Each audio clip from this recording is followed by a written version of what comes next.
Good afternoon. Appreciate you being here today to talk about this. With me today is Chief Mark Jameson of the James City County Police Department.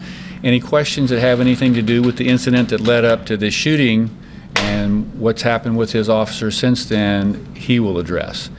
So I'm going to start it off today at approximately 12:10 p.m. The York-Poquoson Sheriff's Office received a call to assist the James City County Police Department with an investigation of a road rage incident that had occurred earlier in the day in James City. They were going to an address in the 300 block of Marks Ponds Way in the upper part of York County to try to locate the suspect in that road rage incident. When the two James City officers pulled up, this is the 300 block of Marks Pond Way. This is approximately where they parked. They had talked to a resident of the neighborhood out there trying to get some information about the house they were going to. So they briefly talked with someone outside here.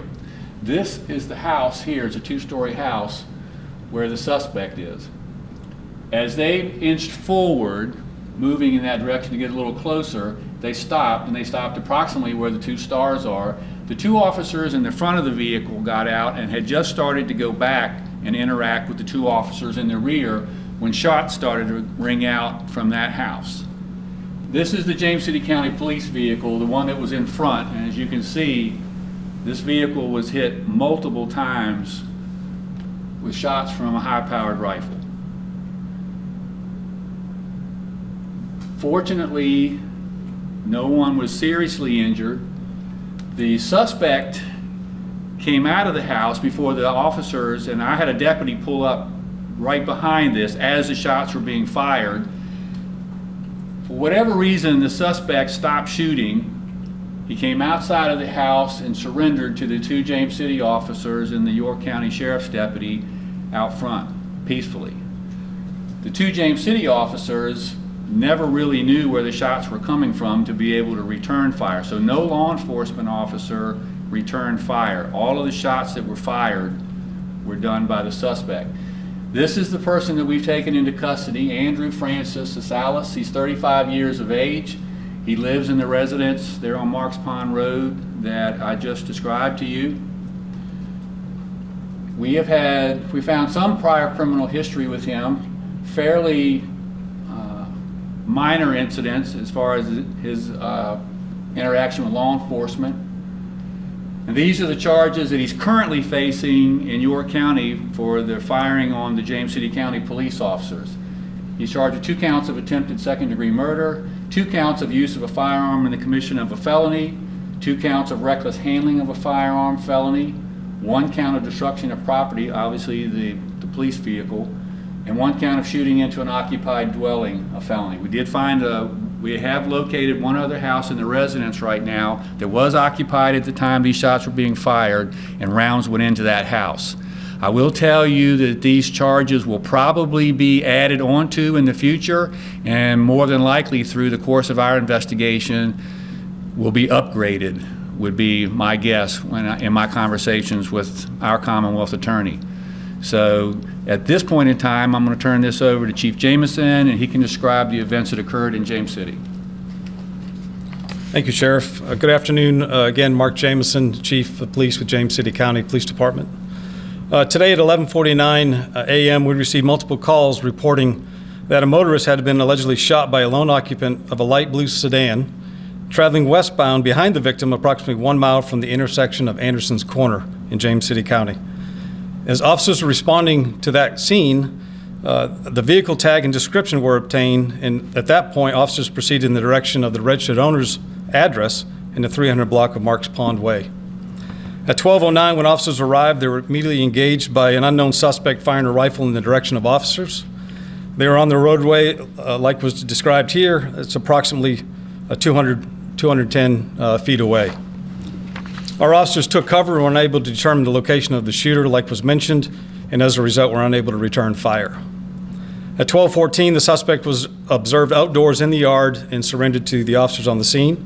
He was taken into custody without further incident. A second occupant of the residence was temporarily detained as well. At that moment, the residence was secured and turned over to the York-Poquoson Sheriff's Office. What we do have is there were four of our officers directly involved in this.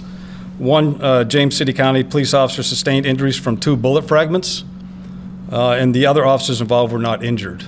That officer has been treated and released from our local hospital. I would like to say, before we go any further, thank you to our officers. This is something that you don't expect to run into when you're a police officer. And to pull up on the scene and take multiple rounds from a rifle inside a car and you're fighting for your life at that moment is something we never expect to experience. Our officers today responded with bravery, courage, and unbelievable resolve to be able to survive this incident. They survived this incident because there was an attempt on their life.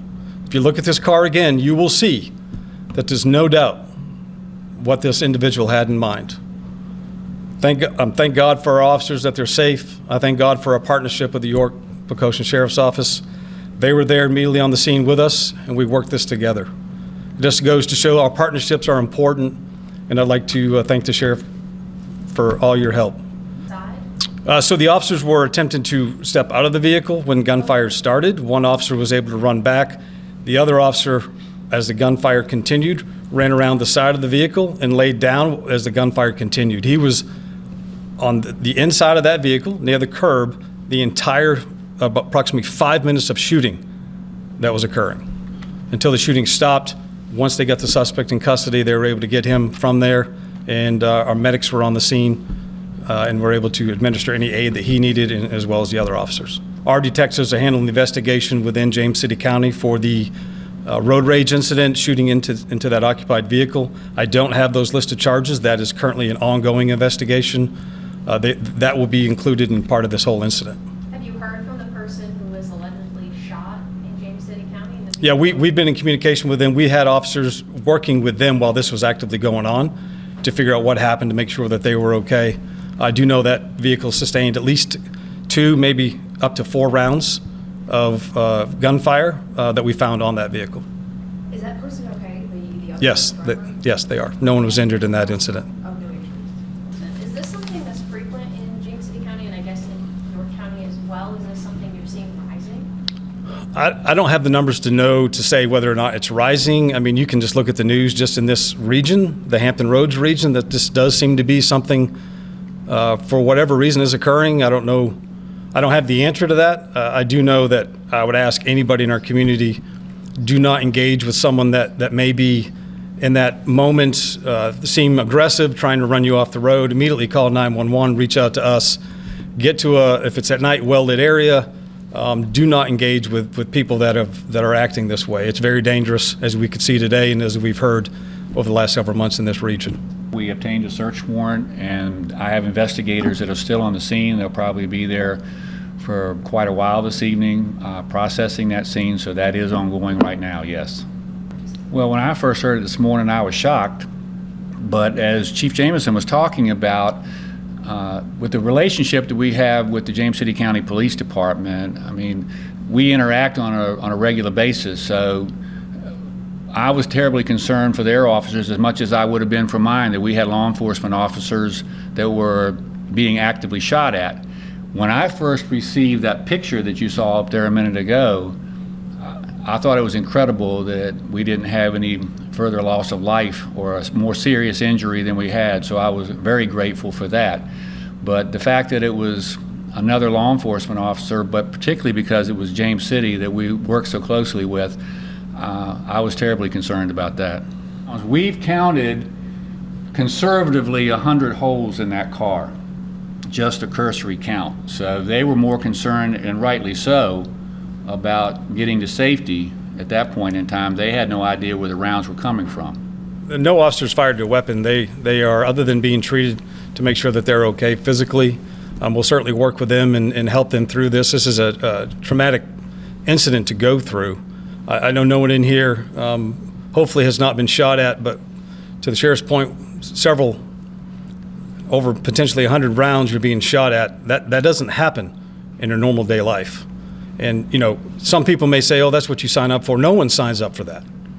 We don't sign up to pull up to a house where we're trying to protect our community and take over 100 rounds from a rifle. That's not what we sign up for.